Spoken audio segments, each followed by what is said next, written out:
I'm StoryMan-Jack.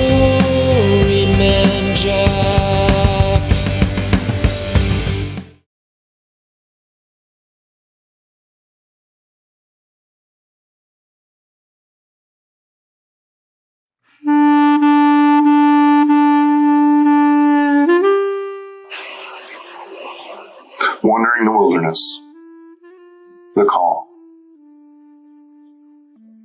I sat down and stared at the broken shovel, my mind fragmented and confused.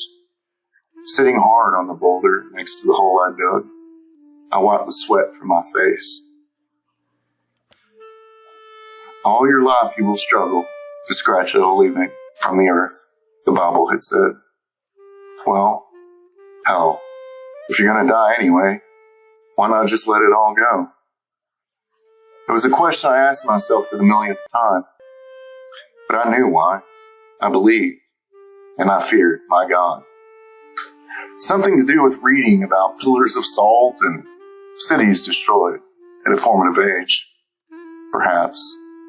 Or maybe I've just always been a coward. Everything dies, I guess. I breathe as I look down to my left. Sammy, the dog, lay wrapped in his shroud of an old flowered blanket.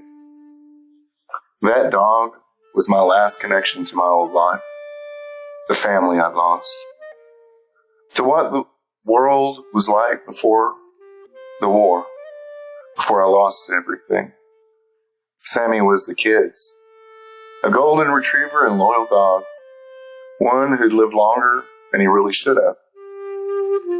Some days it seemed like it happened only a few days ago. And sometimes it seemed like it was someone else's life, a failed story that had been shelved long ago. It had been a decade since my son was taken for a war on the other side of the planet, never to return. I'd been a moderately successful writer and did everything I could to keep him out of it. I shook my head, feeling the tears running down my face, not for the first nor the last time. I'd been impotent to keep them from taking the kid. The injustice had almost broken me. I don't even remember what happened after they told me he was gone, lost, and presumed dead. Apparently, I lost what little of my mind was left and tried to attack the military personnel who had the unenviable task of informing me, the next of kin, of such horrors. Credit could only be given to the men trained as warriors that they didn't kill me outright in the act of self-defense. Losing the kid, that was the end for me, for my writing, for the future. I lost the dream, that gift to find the places where stories come from. Lost the will to tell them, to explore those ideas, to entertain other folks.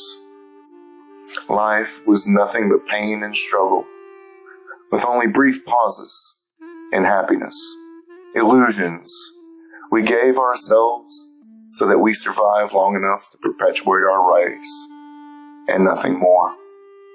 In the end, everyone finds out that it wasn't worth it. My wife did her best to console me after they took the kid, but I drove her off within a year. She was my second wife, after all. The mother of the kid had passed away in an accident when he was very small. And my second wife, well, she hadn't lost a son. She couldn't possibly understand.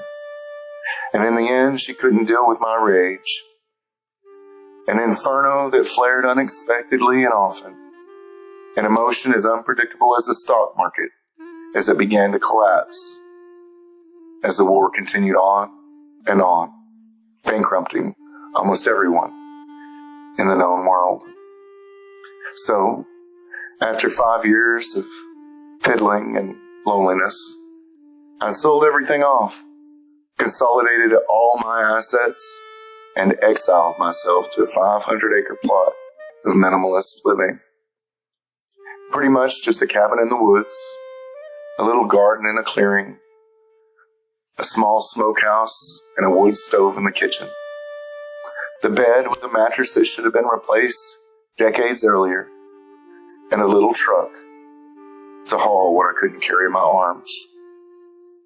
David, a deep voice, but almost whispering, called me, startling me out of my musings. I stood, my caution causing me to move slow and reach for my .45 as I did so. The cold steel in my grip comforted me. The woods were abnormally quiet, eerily so, and unnatural. The soft, early spring quiet was strange. The still budding trees showing views that in a few short weeks would become impossible through the vibrant green foliage. It showed me nothing. I concentrated on the shadows, whipping my head to and fro, searching. No one should have been within miles of the place, for I'd chosen it for its seclusion after all. Man can't even be a hermit anymore, I growled to myself. I made my way back to the ass, a mule that did most of the heavy lifting for me, with my handgun drawn and held in low ready as I stepped into the clearing. Mules were easier to care for than horses, though stubborn, they were far more efficient and trainable. My enhanced adrenaline filled my senses, taking everything in as I moved toward the meadow just beyond the woods and the rifle strapped to the pack. It was closing in on late afternoon as I reached the mule, who munched the gray and brown grass, no doubt seeking out the fresh green shoot that seemed to be growing up out of the brown stuff. But it was still early, and they were few and far between. The jackass was content, and that, in and of itself, seemed strange to me. Had not the voice startled the normally solitary beast? Had it even heard it? Or was it my imagination? As I mused, it came again. David! A deep, booming voice called from behind me. David Solomon, kneel and attend thy Lord God. In what I believe was one smooth motion, I spun and pulled the rifle from the pack as I did so, chambering around. What I found was the woods on fire, a torrent of flame that produced no heat and seemed, well, I knew what a drug trip was. I'd explored psychedelics when I was younger, after all, and this fire was a close experience to one of those trips. The voice came again, close, like in my ear. Child, kneel to thy God, it demanded. And yet, it was not unkind. I growled and levered the rifle back and forth. You shall know me by my works. I know not your works. Come out and show yourself. Of course, I had to consider that I'd just lost it completely and was now insane. The fires melted down into just one small flame, and it moved on its own until it sat hovering before my eyes. It felt like a smile, and it warmed me in a way that I had not felt in a very long time. A feeling that was so alien, it seemed imagined in my memory. I felt like the feeling given off by the single flame was familiar, a part of myself I'd lost. And I knew that only a being of power or my own broken mind could conjure such a voice. No choice left to me, I fell to my knees and bent my head. How dare you come to me now, like this, after what has happened? Does the creator of the world mock us who have suffered this world? I am angry with thee, my Lord God, if that is who you are. Unable to let go of my rage, I let it run through me. The voice, though almost overwhelming, seemed gentle. Take only thy cloak, it spoke, thy staff, and the word. Travel on foot through the wilderness to the seat of power for your land. The journey will take 40 days and 40 nights. I looked up sharply. You who took my child, wished me to do your will? I asked. You who took my kid, my inspiration. You who took my heart. David Solomon, you will travel on foot through the wilderness to the seat of leaders of this land, and you will take only the word, thy cloak and thy staff, and you shall see the people for who they are. The voice spoke. You want me to go? No food, no water. I was incredulous. I knew my Bible. That's where all the archetypes, or most of them archetypes writers use, came from. I believed, but I was also a modern man who honestly thought that the stories of the Bible were more metaphor than any literal chronicle on our relationship with the Creator. 3 covenants I shall make with thee, the voice boomed. The word shall protect thee, take naught but thy staff. The word shall shelter thee, take naught but thy cloak. And the word shall provide thee sustenance, take neither food nor water. When? I asked, thinking all the things that needed to be done around my place. You couldn't leave a self-sustaining place like this little farm I had without any caretaker whatsoever. It would destroy itself in no time. As the sun rises, your journey shall begin. Thy path is to what was meant to be. The voice finished, and it was gone, along with the flame. And I felt cold and lonely without it. I stood and reached to where the rifle had fallen when I knelt, finding only a stick in its place, a staff, gnarled and twisted, but of a perfect height for myself, and hiking. It was as if the rifle had been metamorphosized into a staff, the gnarled wood bound in places with the steel that had once held a chambered round. Guess I've lost it, I told myself, finally cracked up. I said it to the jackass as I left the animal and went back, finished paying tribute to Sammy the dog and getting him put to rest in the cold ground. I sat long into the evening remembering when I brought the dog home to that kid. He was 15, and he had very few friends.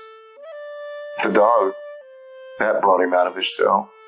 Sammy was there when the kid left, when they had taken him, the government of a supposedly free nation, sacrificing our sons and daughters to the altar of war. The rage was still there, an instant flash of visceral heat that would never abate fully. I knew that. They had taken him, and they had killed him, and if I had gone away from the world, I'd have done something terrible and irrevocable. Headed back toward the ass in the pack, the flavor and feeling of the woods returning to normal. I knew without a doubt that I was gone mad. I had to have gone mad. People didn't get the whole Noah, Abraham call by God himself. Moses only got a bush. I got a whole damn wooden glen. I looked up sharply at that thought. Gonna have to watch my language even in my head, I whispered. Then thought about it seriously, shaking it. Nah. Who could control their thoughts? I can't change just because there might be a small chance that I'm not crazy and was given a task by the God of humanity. Likely, my mind was broke while I was burying the last connection to my old life in the dark and cold soil. Well, shit. I hope I am crazy, I muttered, as we two asses, one leading another, made our way toward whatever destiny the voice that might have been God in my head had for me. Thank you for listening. I hope you've enjoyed this little introductory story. I'm going to use this to explore the idea of what, people might actually be like. Those who are suffering through recession and struggle, walking across the country, speaking with people, interacting. So my plan, I talk to people all the time. Gas stations, Walmart, shopping, strangers I run across. I talk to everybody. And you know what? I know that on the internet and social media, people say that we're crazy to think that the world has gone bad. But I'll tell you, almost everybody I talk to agree. The world has gone mad. But we can fix that. Part of that is me writing these stories. Part of it is you criticizing them. Tell me what I've done wrong. So please, share this story out, comment. Let me know what you like and dislike about it. I can't get better unless you guys tell me what I'm doing wrong. But remember, I'll be here. And your life, as always, is your story. Make it a great one. Make it one people want to read, want to understand. Have a great day.